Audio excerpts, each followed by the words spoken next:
siguiente programa de opinión contiene elementos de lenguaje, salud, sexo y violencia que solo pueden ser escuchados por niñas, niños y adolescentes bajo la supervisión de sus madres, padres, representantes o responsables. Venezuela amanece con fuerza, Venezuela amanece en unidad, porque la fuerza es la unión. La fuerza es la unión, la fuerza es la unión, te digo. Venga toda Venezuela a organizarse. La fuerza es la unión, la fuerza es la unión. Y a poner tu granito de arena, dale por Venezuela. Actívate, en la unión está la fuerza. Por eso te digo que la fuerza es la unión. Muy buenos días.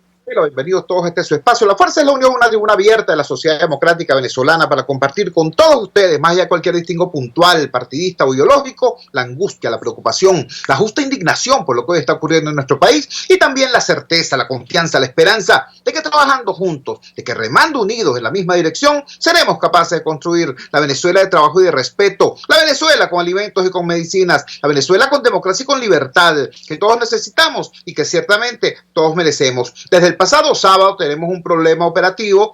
La tormenta eléctrica que se desató sobre Caracas impactó con un rayo nuestra planta en el Junquito y no estamos saliendo al aire a través de la señal abierta de los 750 AM Radio Caracas Radio. Por eso les ruego a todos los que nos están siguiendo a través de las redes sociales que por favor nos ayuden a difundir los contenidos que vamos a emitir en el programa de hoy, que por cierto son importantes. Tenemos hoy varios invitados muy importantes manejando contenidos que deben ser conocidos, que deben ser manejados a profundidad por la ciudadanía.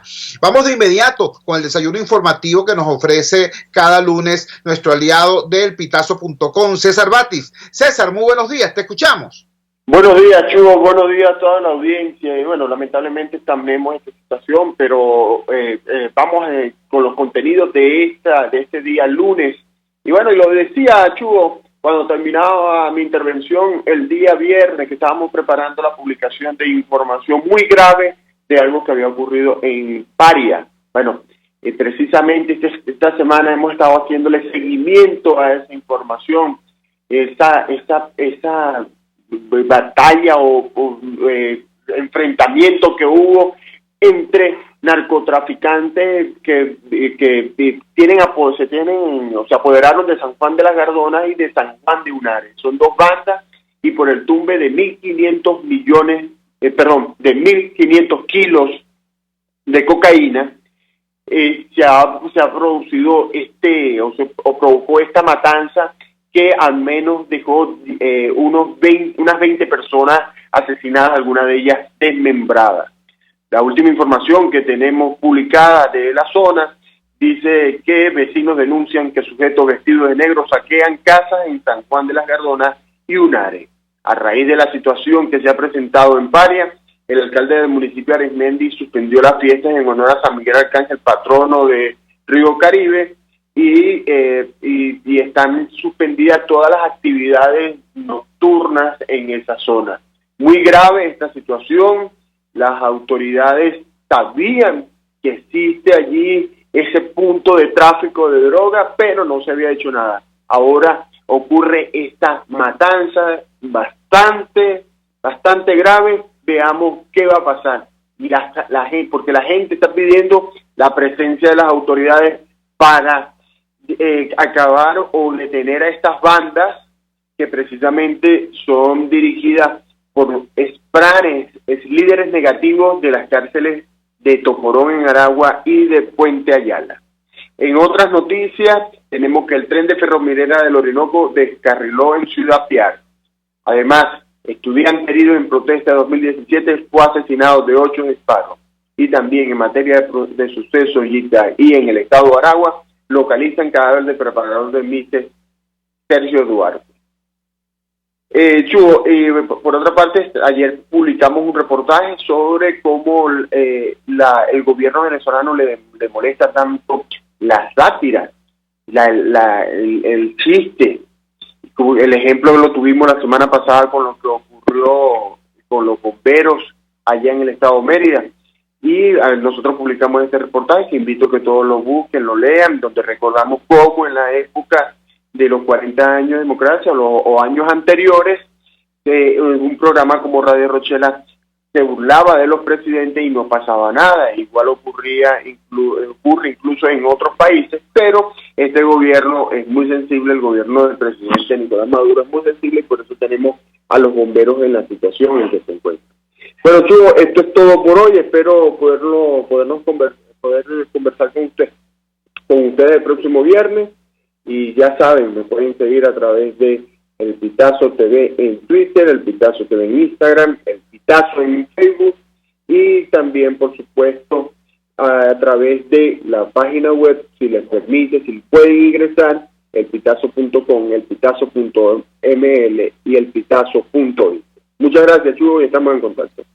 Muchísimas gracias a César Batis, nuestro aliado de elpitazo.com, en El Pitazo Madrugador acá en La Fuerza es la Unión. Ciertamente, él hizo el comentario el pasado viernes a propósito de la situación en San Juan de las Galdonas. Recuerden ustedes que luego tuvimos en el programa la declaración del dirigente social del estado Sucre, Miguel Vázquez, donde nos hacía amplia referencia a lo que estaba ocurriendo allá en la costa de Paria.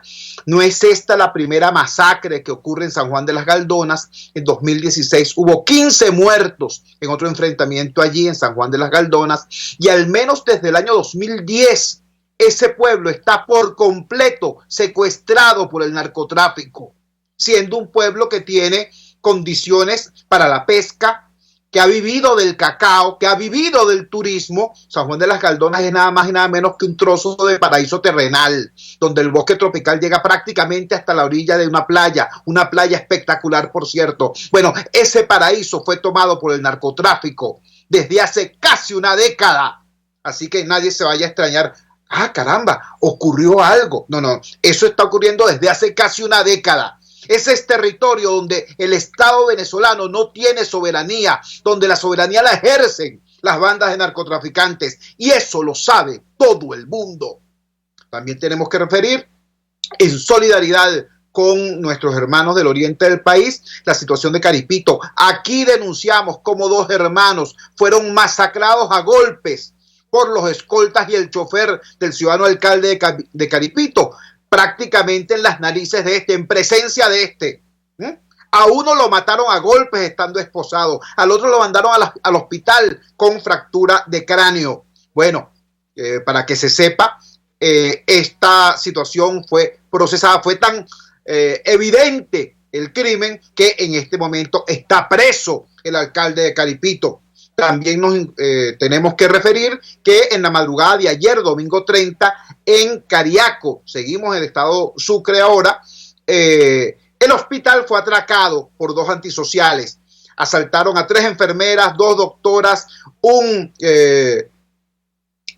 laboratorista presente y 2 obreros. Bueno, porque el hospital no tiene vigilancia. El hospital lo que tenían era, después que quitaron la vigilancia policial, tenían unos milicianos, quitaron a los fulanos milicianos también, y ahora es el AMPA quien establece su ley allá en el hospital de Cariaco. Todo eso ocurrió este fin de semana en el oriente del país. ¿Qué cosas no ocurrieron aquí en Caracas? Bueno, hay una situación muy grave, hay que decirlo con claridad, muy grave.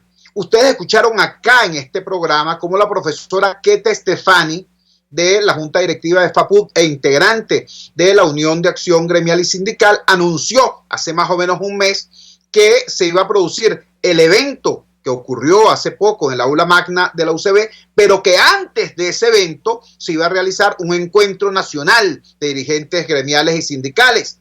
Bueno, ese evento se pospuso y se dijo, bueno, lo vamos a hacer, pero después del acto de la UCB. A todo el mundo le pareció extraño, porque si van a hacer un acto donde van a anunciar nada más y nada menos que la convocatoria de una huelga general, y resulta que los dirigentes sindicales no se reúnen antes sino después, era medio raro. Pero resulta que el evento que se tenía que realizar este fin de semana que acaba de transcurrir tampoco se hizo. Entonces es una situación complicada, porque repito, en este momento hay una posibilidad muy interesante de construir una amplia unidad por la base al enfrentar las tablas salariales del gobierno, es decir, la política salarial del paquetazo de Maduro. Contra eso está de acuerdo todo el mundo, chavistas y no chavistas, opositores y no opositores. Pero eso tiene un determinado respaldo y hay otra situación que no tiene tanto respaldo. Si unos señores se van para el aula magna de una universidad, por prestigiosa que sea, y desde allí convocan una huelga general contra el gobierno, eso pudiese tener menos respaldo que la defensa de una reivindicación universalmente sentida por todos. Buscando criterio experto sobre este tema, tenemos en línea al doctor Froilán Barrios. Froilán Barrios es abogado laboralista, es dirigente sindical, es una persona que de abajo hacia arriba ha construido tejido social organizado allí en la clase obrera. Su ámbito de acción suele ser el Zulia, pero está en Caracas en este momento y aprovechamos para hacer este contacto. Froilán, muy buenos días, hermano. Gracias por atender nuestra llamada madrugadora. Dinos, ¿cuál es la situación de la Unidad de Acción Gremial y Sindical en este momento, donde hay tantas luchas reales y por otro lado consignas que pudieran o no ser pertinentes? Te escuchamos. Bueno, muy buenos días, Chugo, y un saludo a todos los que nos están escuchando. Sí, evidentemente, mira, no hay un problema hoy que preocupe más a todos los trabajadores venezolanos. Estamos hablando de 14.500.000 trabajadores que comprenden la población formal en el país, que el tema del salario, el tema del poder adquisitivo y sobre todo después del paquetazo de Maduro anunciado el 17 de agosto, hoy es oportuno pues hacer un balance de la terrible situación, porque ni dotó de poder adquisitivo a los trabajadores, ni frenó la inflación, como decía el presidente en esa oportunidad, ni logró pues estabilizar ninguna economía, ya que por el contrario pues la inflación se ha desatado y la canasta alimentaria que la tasó el gobierno en 2.200 bolívares soberanos, hoy ya está sobrepasando los 14.000 bolívares soberanos, es decir que es un rotundo fracaso. Ante esta situación, bueno, el sindicalismo, como bien tú lo acabas de decir, tiene una inmensa oportunidad de organizarse, de reorganizarse, de encontrarse para acordar estrategias y enfrentar pues la terrible situación que están viviendo los trabajadores y el pueblo venezolano en general. Es más, yo estoy aquí en Caracas, ya que venir desde provincia para acá se ha convertido en una odisea y logré venir para Caracas, pues para venir a ese evento, ese importante evento que había sido conformado, y me encuentro con la sorpresa de que fue suspendido. No entiendo en realidad, todavía no me han explicado las razones, ¿no? Pero en resumen, yo creo que la urgencia de que haya un gran evento nacional que concuerde con todos los sectores laborales del país, no solamente los sindicales, sino también los colegios profesionales, es una necesidad y una urgencia que, más allá de pretender desde Caracas estar anunciando conflictos nacionales de la dimensión de una huelga general, más bien, yo lo digo con toda franqueza, lo digo, tienen más bien el interés de centimetraje mediático que de organizarla. Mira, en tan solo un año, desde agosto del año pasado, de julio, se han anunciado 4 o 5 convocatorias a paros nacionales, a huelgas generales, y todas han resultado en un fracaso. La última fue el 20 de agosto, entonces no entendemos ese afán de protagonismo de algunas figuras, de algunos liderazgos políticos, que lo que hacen más bien es brindarle una oportunidad al gobierno para luego ridiculizar cualquier convocatoria que se haga en adelante. Entonces, más allá de este cuadro, yo creo que en las regiones nos estamos organizando. En el Zulia se ha conformado ya una plataforma de conflicto y también en otros estados sabemos de que la urgencia en las regiones, en los municipios, en los estados, organizarse. ¿Por qué? Porque, como bien la acabas tú también de decir, esta semana es crucial. Esta semana los trabajadores petroleros, los trabajadores de Guayana, los trabajadores de diferentes sectores del país ya se están movilizando, más allá de que sean opositores, de que sean chavistas, de que sean independientes, que no pertenezcan a nada, porque simplemente o defienden su salario o defienden su contrato colectivo. No pueden condicionarlo a ninguna revolución que no existe, ni a un capricho presidencial O salen a defenderlo o se entregan definitivamente al trabajo esclavo que está imponiendo el régimen. Conversando con Froilán Barrios, dirigente sindical, activista ciudadano y abogado laboralista. Nos queda claro entonces la explicación que nos da Froilán. Hay inquietud en algunas personas que no conocen lo que es la dinámica real a nivel gremial y sindical, pero que son ciudadanos preocupados y desesperados ante la situación que está ocurriendo. Dicen, pero bueno, aquellos por lo menos están convocando a algo, hay que hacer algo. Yo les explico que ciertamente los sectores sindicales que tienen esta preocupación que tú estás expresando son los sectores sindicales que precisamente están en lucha, los que están haciendo algo. Por ejemplo, Pablo Zambrano del sector salud expresó en este programa esa preocupación que tú tienes. Por ejemplo, Marlene Sifontes de Imparques expresó aquí la preocupación que tú estás expresando también. Bueno, y es el caso también de nuestros compañeros que son trabajadores en el metro de Caracas, en Hidrocapital, en Corpoelec, que por obvias razones no pueden hablar con tanta libertad como otros compañeros. Entonces, ¿qué le dirías tú a esas personas que dicen, que tienen esa preocupación legítima, por cierto? Dicen, bueno, pero es que hay que convocar algo, y se olvidan que a veces por convocar las cosas así, se generan expectativas que luego no son satisfechas. Te escuchamos, Froilán. Bueno, sí, efectivamente. Yo creo que de lo que se trata es que rápidamente, pues, ante la angustia nacional que hay, que ha determinado incluso que de manera de ayer para hoy, haya tenido PDVSA que emitir un comunicado improvisado, ya que vio que el trabajador petrolero no se tragó el anzuelo, ese de cobrar durante todo, desde agosto y el mes de septiembre sobre todo, ¿no? Cobrar los 450 bolívares soberanos semanales, ¿no? Que representaba pues el nuevo salario. Eso generó pues dentro de PDVSA una serie de movimientos internos fuertes entre los trabajadores, donde cuestionaban directamente al presidente de la federación, a Will Rangel, y a todos los directivos que lo acompañan. Bueno, ha generado entonces una respuesta donde esta semana, pues hoy mismo incluso, va a haber una rueda de prensa para presentar pues supuestamente el nuevo salario de los trabajadores. Pero bien sabemos que eso que está pasando allí, como bien tú acabas de decir, y ha dicho tanto Marlene como Pablo Zambrano y otros dirigentes más, está pasando también en la salud y está pasando también en los institutos autónomos, en el CENIAT, en gobernaciones, en alcaldías, en ministerios en general.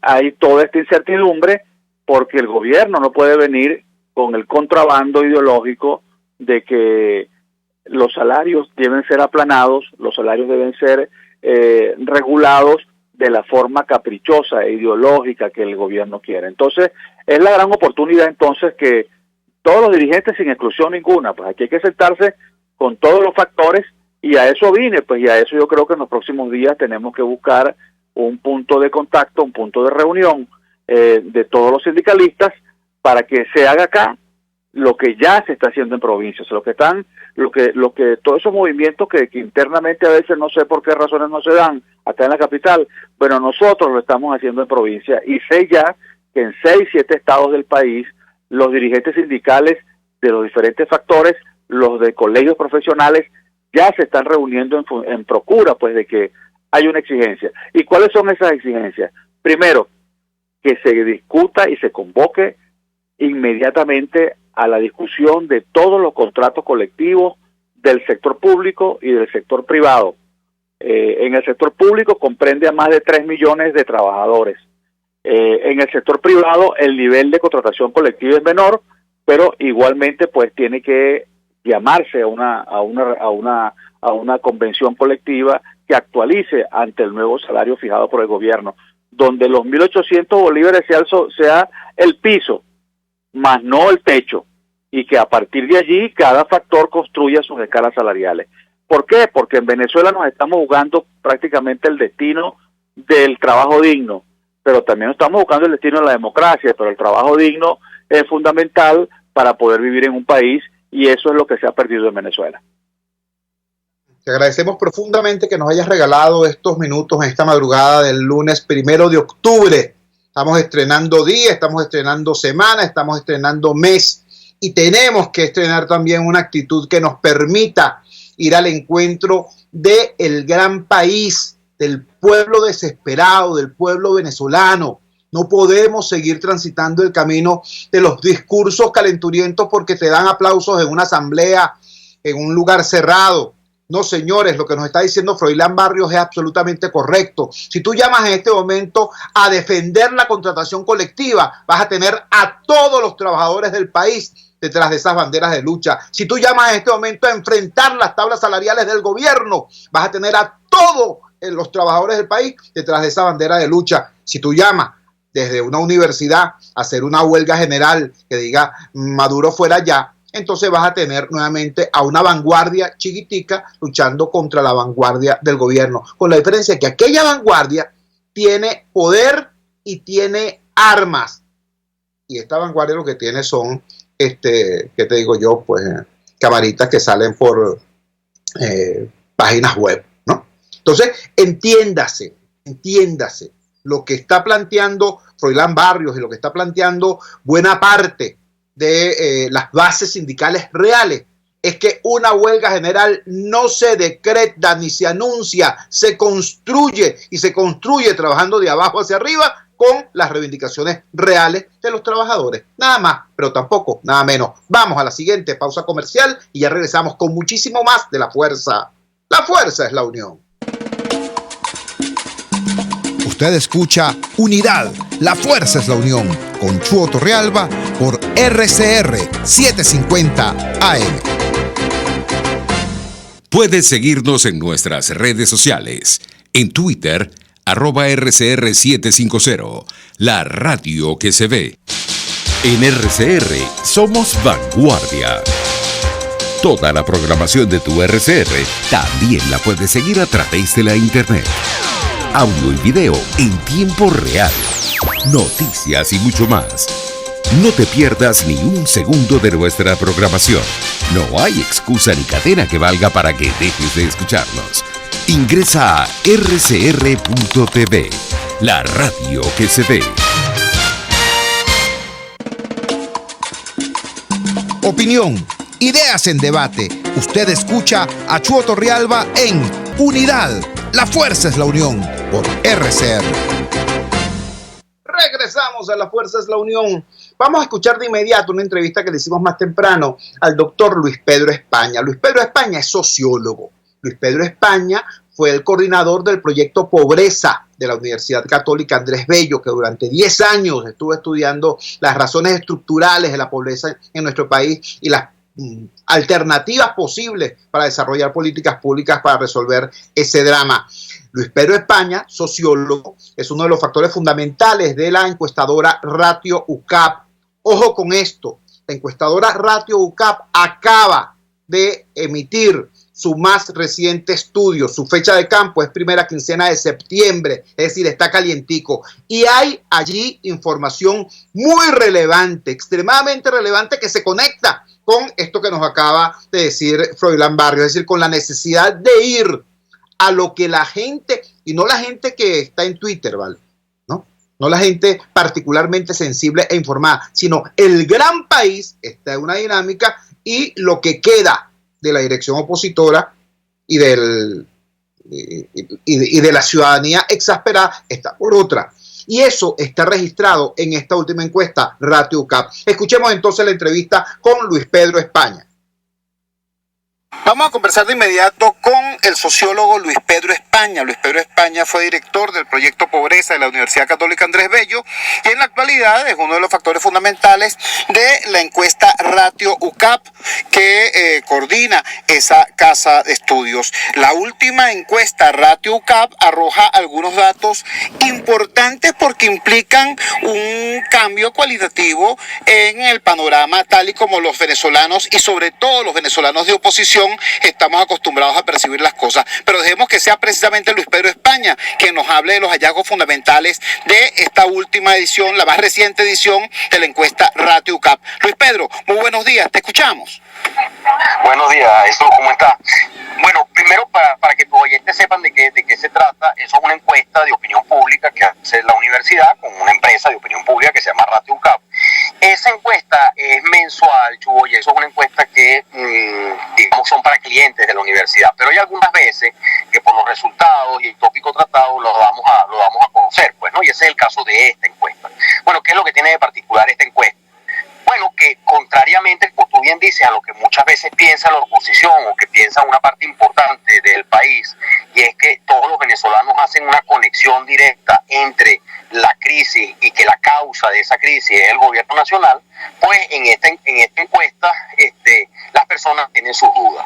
¿Y por qué tienen sus dudas? Bueno, precisamente lo que medimos fue cuál es la reacción de la población frente a las medidas económicas, y en la encuesta se ve que por lo menos poquito menos de la mitad de los venezolanos tienen como la sensación, como cierta esperanza de que las medidas económicas de el pasado 17 pueda tener algún tipo de repercusión favorable en términos de reducir la hiperinflación, en términos de mejorar la disponibilidad de efectivo, en términos de mejorar el abastecimiento. Entonces, eso es una primera sorpresa, pero cuando uno lo analiza, no es que digamos que los venezolanos están ciegos, sino que ahí hay una mezcla, en primer lugar, de que la oposición de alguna manera ha desaparecido de la escena pública. No hay quien explique qué es lo que está pasando, no hay quien interprete, quien le diga a los venezolanos cuál es la causa de los problemas, y entonces, por eso hay que decirlo todos los días, ¿verdad? Porque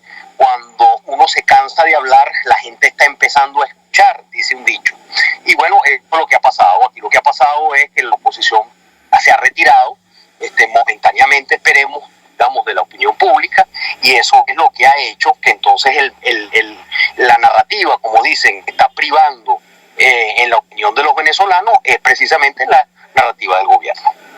Estamos conversando con el sociólogo Luis Pedro España a propósito de los resultados de la más reciente edición de la encuesta Ratio UCAP. Hace poco, Luis Pedro, tú nos diste algo así como un adelanto, quizás, en un mensaje en la red social Twitter, en tu cuenta, colocaste que sorpresivamente casi la mitad del país no atribuía el tema de la escasez y de la carestía a responsabilidad del gobierno, sino que lo atribuían a la conducta de los comerciantes e incluso de los consumidores. ¿Qué inferencias puede sacar uno de un hallazgo de esa naturaleza? Sí, lo que le preguntábamos a la gente es que, bueno, ¿cuál era la causa del desabastecimiento y la escasez? Y bueno, ciertamente el 54% de la población lo que dice es que es producto del acaparamiento de los comerciantes. Eso obviamente es el discurso oficial. Solamente un 20% dice que la escasez es producto de que los costos de producción están por encima de los precios controlados, que esa es la verdadera causa. Y esto responde a lo mismo que decíamos anteriormente, o sea, no hay nadie que le esté explicando a los venezolanos cuál es la causa de los problemas, y entonces frente al desespero, porque los seres humanos tenemos que interpretarnos la realidad de alguna manera, pues entonces como el único que está explicando es el gobierno, pues entonces ese es el mensaje que se compra. Además, Chubo, los seres humanos vemos hasta donde nos alcanza la mirada. Entonces, bueno, si usted es una persona, digamos, que todo mundo tiene por qué ser economista, pues no, ni todo mundo tiene por qué ser sociólogo, ni muchísimo menos. La gente es ciudadana y cada quien tiene, bueno, su ámbito de experticia, y en su ámbito de experticia no tiene por qué estar, digamos, las leyes económicas, cuáles son las identidades econométricas que explican el movimiento de los precios, etcétera, ni mucho menos. Y entonces, por eso es que las personas se hacen las explicaciones que les parecen más convincentes, y si hay una sola explicación, pues entonces esa es la que se compra. Estamos conversando con Luis Pedro España, sociólogo, ex coordinador del proyecto Pobreza de la UCAP y en la actualidad muy vinculado a la encuesta Ratio UCAP. Hablemos ahora de los números grandes, Luis Pedro.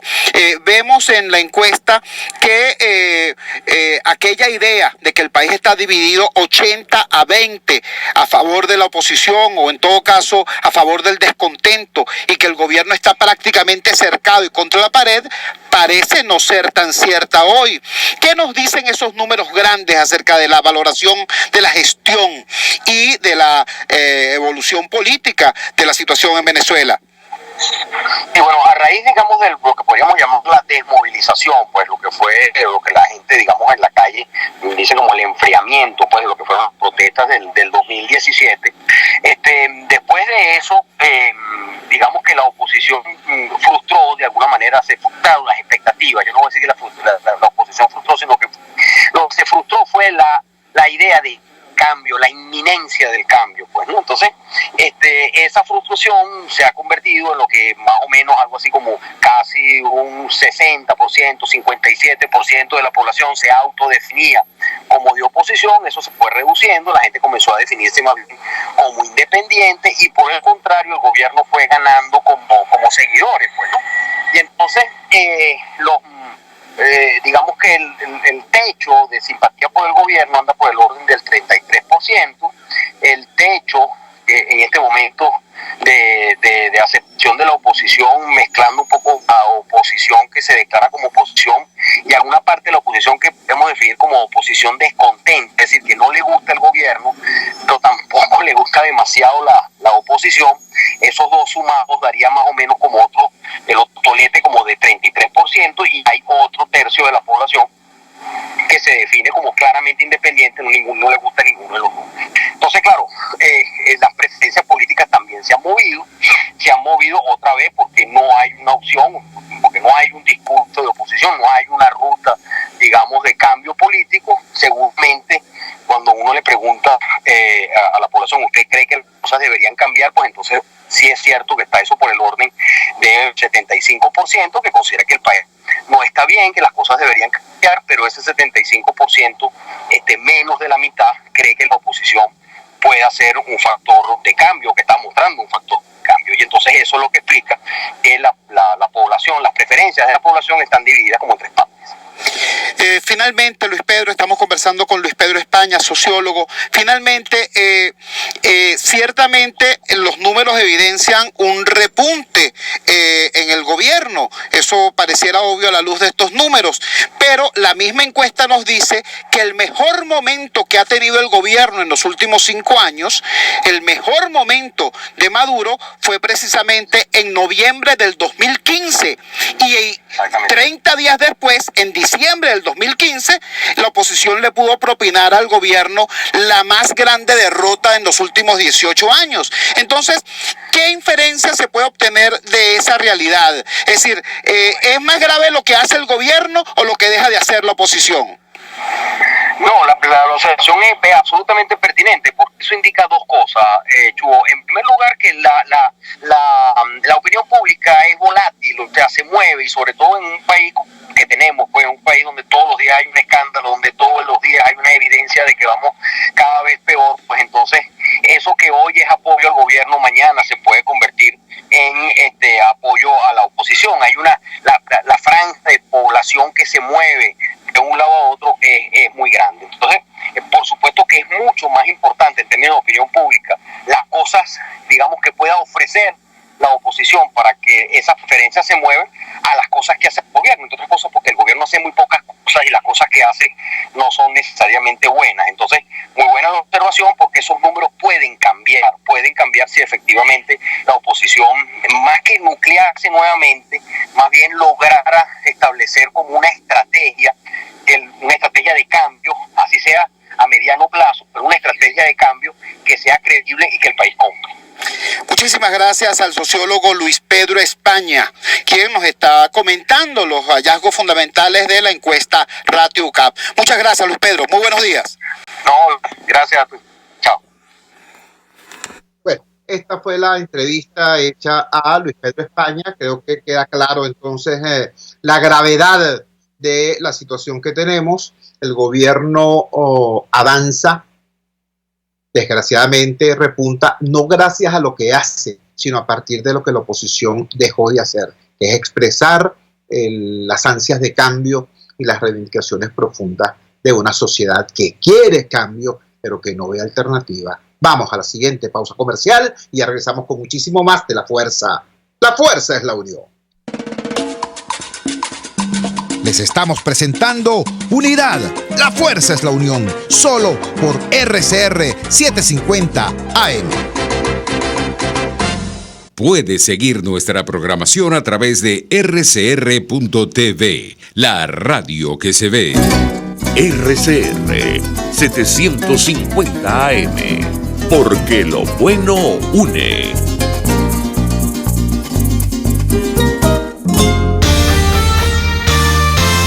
A mitad de tarde, disfrute de una amena tertulia, acompañada del análisis preciso del acontecer nacional e internacional. La Linterna, con Diego Bautista Urbaneta.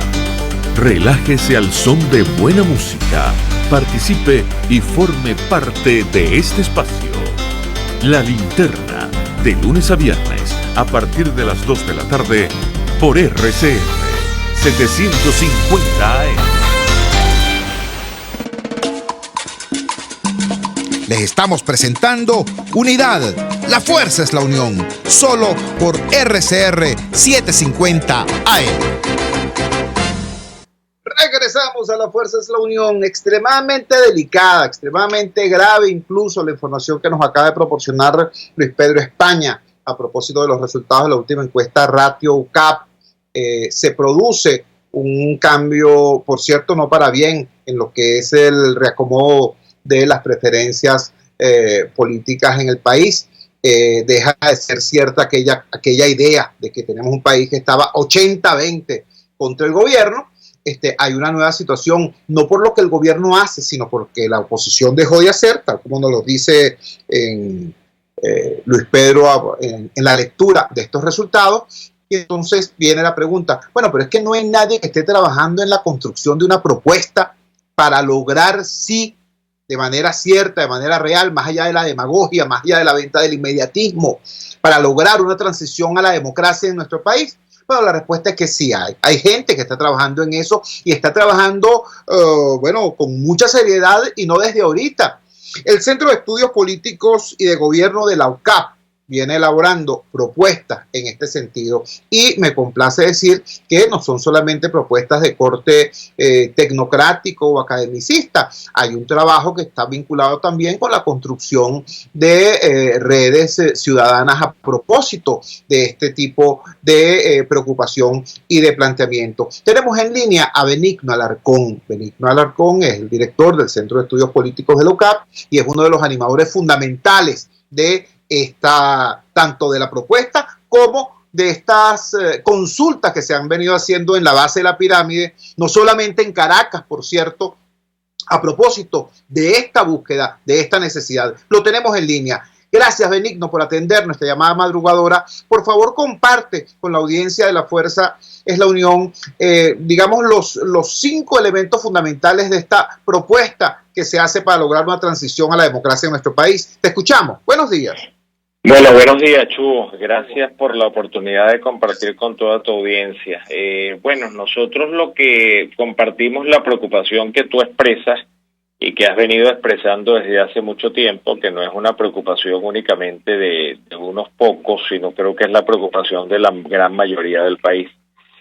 Yo en lo particular pienso que sigue existiendo un 80% del país, cuidado si no más, que reclama cambio, pero va perdiendo las expectativas sobre las posibilidades de ese cambio. Y las va perdiendo justamente porque siente que el país, y sobre todo ese país que quiere democracia, ese país que reclama cambio, pues no encuentra el rumbo, no encuentra un liderazgo del cual de alguna manera que le sirva de orientación, que le sirva de guía.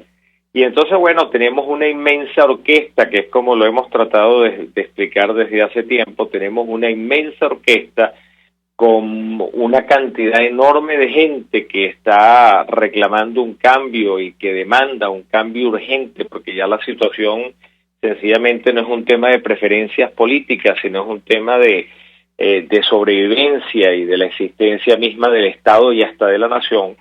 Y no encuentran pues un liderazgo que de alguna manera se coloque al frente y que pueda unificar todo este esfuerzo. Entonces, lo que está sucediendo en el país se parece un poco a lo que sucedería en una orquesta, independientemente de lo brillantes que puedan ser los músicos que allí tengamos, que si no hay partitura y no hay director al frente, pues sencillamente esa orquesta no puede producir más nada sino ruido.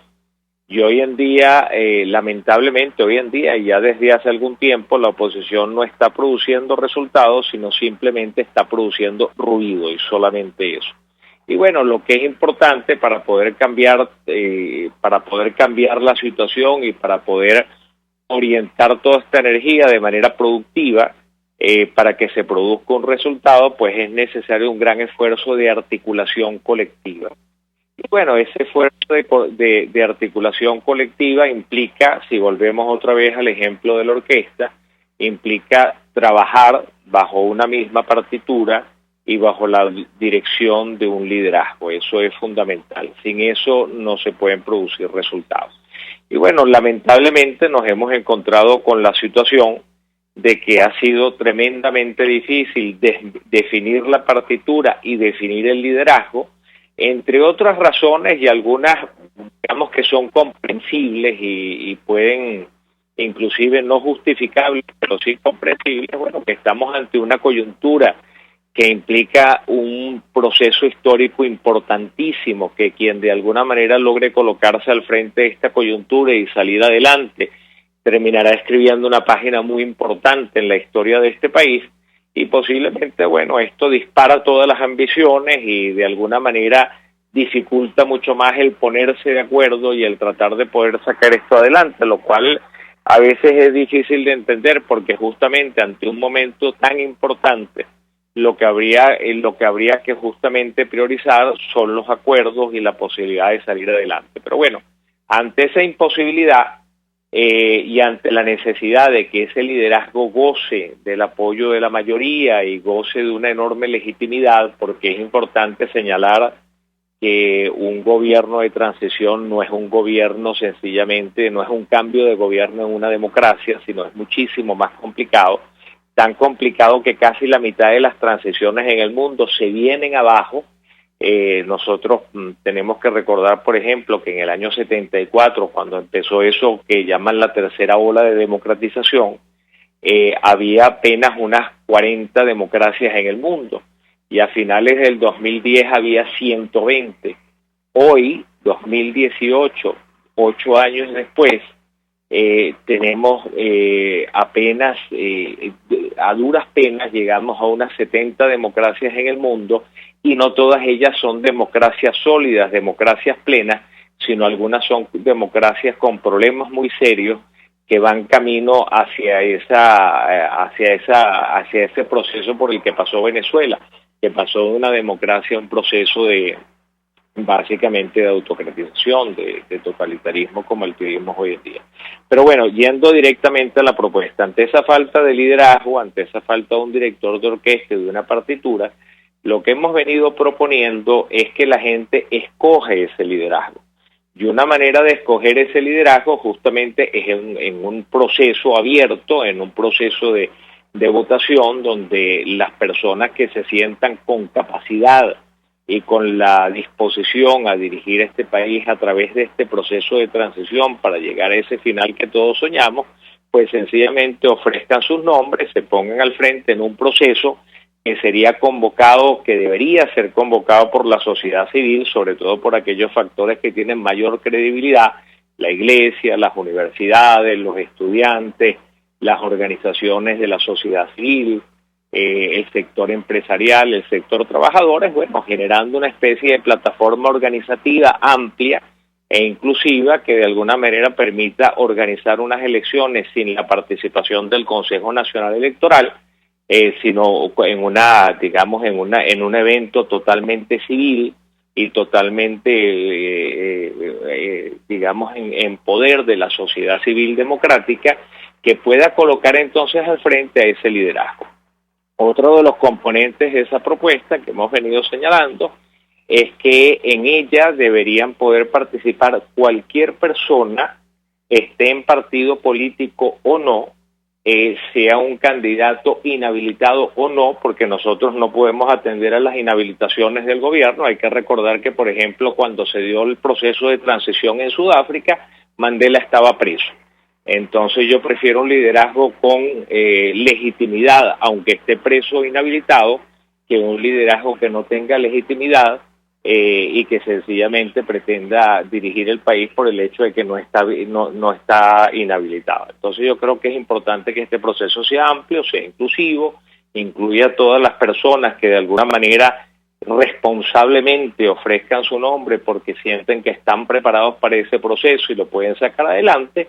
Y después, en el proceso de votación propiamente, si estamos de alguna manera proponiendo algo distinto a lo que se ha hecho hasta ahora, y es que la gente no vote por un solo nombre, sino que vote por 3 nombres. Y básicamente, ¿por qué? Buscando aquella persona que goce del mayor consenso. Puede haber personas que, por el hecho de gustarles A, no estén dispuestas a votar por B, pero puede que tengan una segunda y tercera opción, que no siendo B, pues goce de su preferencia y también puede gozar de la preferencia de los electores de otros candidatos. Y además el votar por 3, este tipo de selección múltiple, se ha usado en otros lugares con muy buenos resultados y básicamente lo que busca es que en vez de quien gane sea una persona con una mayoría relativa, pero que puede no gozar del gran consenso de la mayoría, es tratar de buscar aquellas personas que gocen de mayor consenso y que de alguna manera no simplemente encabecen una mayoría relativa, pero no lo suficientemente amplia como para poder generar ese consenso. Y además, una votación por 3 nombres tiene una ventaja adicional que mucha gente no ha considerado y que vale la pena explicar brevemente. Y es que si alguien está en un proceso de votación y está tratando de ser una opción o una primera, segunda o tercera opción para la mayoría de los votantes, algo que no puede hacer nunca es llevar esa elección desde una campaña pugnaz, desde una campaña de descalificación, desde una campaña de ataque, porque eso lo que va a terminar logrando simplemente es perder todos los votos de aquellos electores que tienen como primera opción algún otro candidato. Entonces, sencillamente, aquellos que busquen ganar van a tener que enamorar no solamente a sus propios electores, sino enamorar a los electores de otros. Y si sencillamente lo que hace es descalificar y atacar a los otros candidatos, va a perder también sus electores. Entonces esto obliga a una campaña mucho más constructiva, a una campaña mucho más centrada en las propuestas y menos centradas en los ataques entre los candidatos, lo cual es el tipo de campaña que quisiéramos ver y que haría un daño menor a la oposición, porque después de ese proceso lo que toca es unificar a todo el país político y a todo el país en general alrededor de quien resulte ganador de esa campaña, y donde además no solamente habrá un candidato con una votación importante, sino habrá más de uno con una votación muy importante. Entonces, bueno, yo creo que esto es una propuesta que es perfectamente factible, que tiene una ventana de oportunidad relativamente pequeña, hay que decirlo, porque Maduro obviamente pretende juramentarse el 10 de enero para empezar su nuevo periodo de 6 años, y yo creo que hay que aprovechar justamente que la mayoría de la comunidad internacional democrática y del sector democrático del país han dicho que la elección del pasado 20 de mayo no es válida y por lo tanto toca exigir una elección que sea democrática y libre, teniendo justamente a un líder enfrente que pueda encabezar ese proceso y que después pueda encabezar un proceso de transición. Eso es básicamente la propuesta que hemos puesto a la consideración pública y que hasta ahora ha tenido muy buena acogida, y que creo que, bueno, que si hay la voluntad política para hacerla se puede sacar adelante, pero sí es muy importante mover esto con la urgencia que el país reclama, porque si no, no va a ser posible y creo que vamos a entrar en una situación bastante peor de la que ya estamos viviendo. Estamos conversando con el profesor Benigno Alarcón. El profesor Benigno Alarcón es el director del Centro de Estudios Políticos y de Gobierno de la Universidad Católica Andrés Bello. Benigno Alarcón viene promoviendo en el país, y digo en el país, no solamente en la academia, en el país, un conjunto de propuestas para hacer viable una transición a la democracia en Venezuela, y todo ese conjunto de propuestas ha tropezado con una realidad, que es que la alternativa democrática está desmantelada, vamos a decirlo claro. Oposición somos todos, pero la dirección política opositora está desmantelada y sin liderazgo. Entonces ese país que quiere cambio puede ser incluso mayoritario, en efecto, puede ser incluso mayoritario, pero no tiene partitura ni tiene director, nos lo está diciendo Benigno Alarcón, y yo suscribo esa opinión. Estoy de acuerdo con esa visión, y la propuesta que hace para dotar al país que quiere cambio de una dirección política me parece una propuesta útil, una propuesta buena. Alguien acaba de escribir por acá por las redes sociales: Dios, por fin una propuesta coherente y posible. Yo creo que sí, porque por cierto, echemos números. La oposición venezolana tiene presencia activa en por lo menos 14.000, entre 14 y 16.000 centros de votación, es decir, lugares concretos en comunidades populares en toda Venezuela. La oposición venezolana tiene presencia en las 1.136 parroquias que existen en Venezuela, en los 335 municipios. Allí, en todas partes, hay gente de la oposición dando la cara por esta lucha, pero resulta que esas personas no tienen voz. La oposición pareciera secuestrada por unas personas que no tienen además capacidad ni siquiera para ponerse de acuerdo entre ellas. Entonces el planteamiento que hace Benigno Alarcón es un planteamiento que permitiría destrabar eso. Viene la siguiente pregunta, Benigno. ¿Esto implicaría por parte del liderazgo opositor o de lo que queda de él la comprensión de que perdiendo gana, es decir, perdiendo poder? Porque aquí estamos hablando de un planteamiento, de una manera de hacer las cosas, donde el cogollo, por así decirlo, cede poder ante la ciudadanía organizada. Me recuerda un poco esto, aquella situación cuando la reforma del Estado y aquel inmenso debate sobre elección directa de alcaldes y gobernadores, que bueno, los cogollos de aquel entonces no entendían que cediendo poder fortalecían al sistema democrático. En esta oportunidad es perfectamente posible que los cogollos de la oposición no entiendan que la manera de fortalecer el campo democrático es precisamente cediendo poder para que lo ejerza la ciudadanía. ¿Cómo vencer esa resistencia al cambio? ¿Cómo puede el ciudadano, incluso el militante de partido, el dirigente de partido que ha sido víctima reiterada de exclusiones por parte de esos mismos cogollos, cómo ejercer una presión ciudadana legítima y solidaria en función de este cambio, que no es contra nadie, sino es a favor de todos? Te escuchamos. Bueno, Chugo, yo creo honestamente que ni tan siquiera podría hablarse de que la dirigencia política pierde poder. Yo creo que al contrario, yo creo que suma.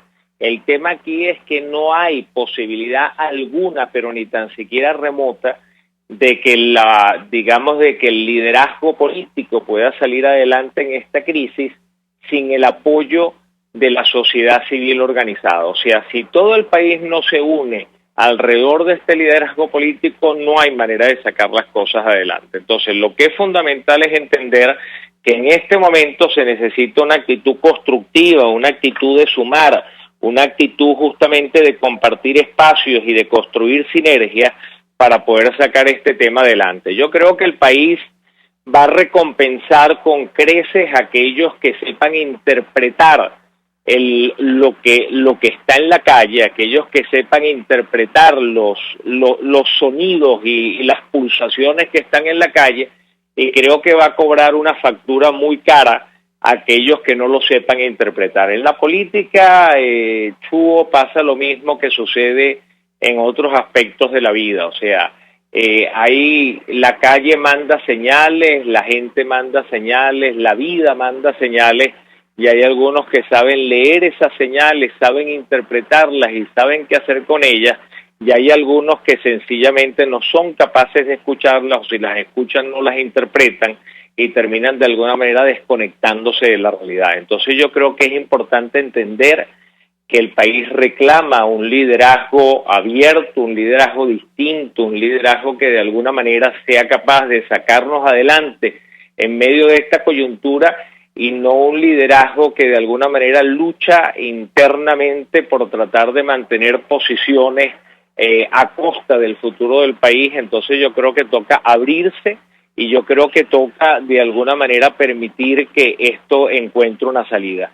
Yo creo que es completamente errado, Chugo, el pelear por posicionamientos relativos en este momento, cuando lo que hay que pelear justamente es una salida democrática del país que permita de alguna manera destrancar el juego y poder avanzar hacia un futuro distinto al que tenemos hoy en día. Creo que no podemos seguir en dinámicas internas de luchas que de alguna manera buscan colocar a unos sobre otros. Creo que esto sencillamente hará desaparecer a la oposición actual si no sabemos leer las cosas de manera distinta. Yo creo que hay la oportunidad de redireccionar todo esto. Yo creo que hay personas en la oposición que han hecho un trabajo importante a un costo elevadísimo y creo que es el momento justamente de que se redireccione todo esto y que el trabajo que han hecho hasta hoy no se pierda y no quede en vano por no haber sabido darle la lectura apropiada a esto. Yo creo que si hacemos las cosas y estamos dispuestos a ceder en ciertos temas, yo creo que las cosas se pueden sacar adelante. Y hay algo que sí quiero decir de manera muy clara. Yo no creo que esta propuesta sea ni la mejor, ni la única, ni la única fórmula que puede sacar al país adelante. Lo he dicho muchas veces, que si hay alguien con una propuesta mejor y lo pueda ver, yo sería el primero dispuesto a dejar de lado nuestra propia propuesta y ponerme a la orden y al servicio de cualquier propuesta que prometa ser mejor, prometa ser más coherente y prometa tener resultados. Pero así es, que la diga. Muchísimas gracias, Benigno. Se nos cayó la comunicación con Benigno Alarcón, pero creo que quedó bastante claro lo que es el planteamiento. Bueno, terminamos de esta manera nuestro programa del día de hoy. Trabajamos para ustedes en la dirección general de la emisora, Jaime Nestares. En la producción de este espacio estuvo Marianela Castillo. Al frente de los controles estuvo César Arteaga. Habló para ustedes su amigo, comunicador popular, activista social, ciudadano en lucha por la democracia y por la libertad, Jesús Chua Torrealba. Ahora más que nunca, fuerza, Venezuela, porque la fuerza es la unión. RCR presentó Unidad, la fuerza es la unión, con Chuo Torrealba, solo por RCR 750 AM.